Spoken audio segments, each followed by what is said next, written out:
Hey there, Michael Church, Crawl Space Ninja, and today we're going to be talking to Walter from Michigan, and he's looking to insulate his rim joist, and he has some question about the type of foam board he's using. So stay tuned.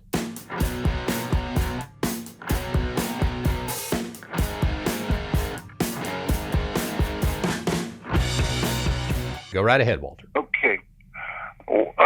Michael, the problem I have is I am air sealing and insulating my rib line in my basement. And I have a foam board that's 1.5 inches thick. I have a green plastic film on one side of it and an aluminum foil film on the other side of it. I'm in a brick house and I have this up against a 2x12, which is wood, and I'm concerned about the moisture. I don't have any moisture at this point, but I'm thinking over time, the future, should I pull that aluminum foil off the back side of it so that the air can pass through this polystyrene material and it wick away any moisture? Sure, that's a great question and a concern for a lot of people out there. And you know, it's interesting that there's two-component spray foams that are called closed cell spray foams, and that's the X stuff, I think, the pink and the blue. Right, exactly. And these two-component spray foams, this is a little different than the foam board, but basically what it does is it keeps moisture from moving through. And I was sitting there thinking, you know, I've seen a lot of rim joist or band boards or band joists, depending on what part of the country you're in, rotted out because of moisture coming in from the outside. So I was wanting to do things a little differently and try to insulate the rim joist without causing too much more of an issue. And if you put something like a spray foam or a foam board like you're using that does not allow evaporation, then there's a good chance that it could trap that moisture and rot out the rim joist faster. But at the same time, there's a chance it could rot out anyway. Okay, so yeah. I'm not saying that taking the foil off one side and the plastic off the other is going to keep your wood from rotting, because that's not true. It could still do it, but it should slow the process and maybe give you time to detect whether there's a moisture problem, because it's allowing the moisture to roll through. You know, if you start to see your sill plate dark, you know, for example, that lets you know that there may be a moisture problem in that area. But so yeah, I would recommend you take those two sides off so that the foam board can breathe a little bit, and I think that would be a good way to do that.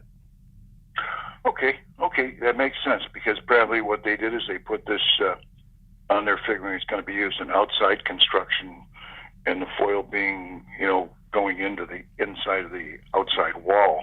Right.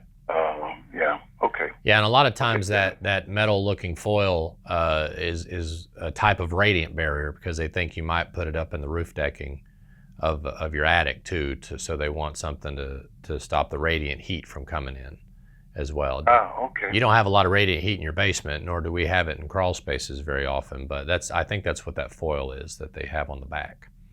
So okay. You really answered the question.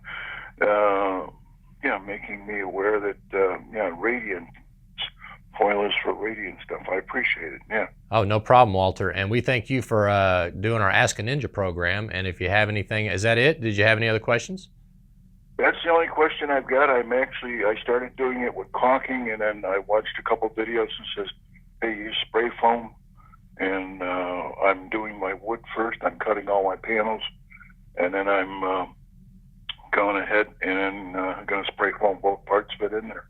That's great. That's great. The building science guys at buildingscience.com says that is a critical air seal, what you're doing. So I think it's like maybe, you know, in the top 5 places to air seal is your rim joist. So good job for taking care of that. It should cut down on the drafts in the house quite a bit. I came across this by doing Consumers Energy is a gas company for this area. They came out and did a energy survey, and they're the ones that pointed it out. Yep, they do that here. We have an energy program here in Tennessee, but not a lot of people participate in it because we still have pretty low utilities. You know, are you in Michigan? Is that right? I'm in Michigan. I'm in St. Clair Shores, Michigan, just a little bit outside of Detroit. Okay. Okay. Are the utilities pretty high up there, or are they about average? My gas bill for this month was $20, and I'm just running a water heater off it. Okay. Okay. So that's it's not astronomical, but you can. I actually talked to a man that did this at Home Depot.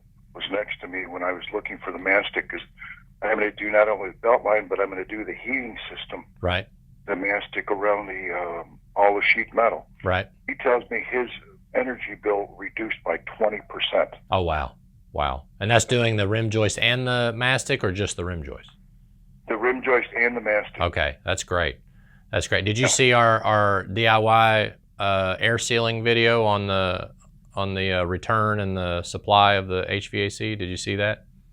I haven't watched that yet. That's my next project. I got to do one project at a time. Sure, absolutely, absolutely. Yeah, we did a couple of those too. Yeah, it's huge. I mean, they estimate you lose up to 25% of the air by your HVAC ducts not being sealed properly. So that's great that you're doing that. Well, I actually, ironically, I'm trying to get rid of a squeak in the hallway, and I've got cold air returns and heating ducts underneath it, so I wasn't able to actually, seal up the floor unless I want to put screws in from the top. Right.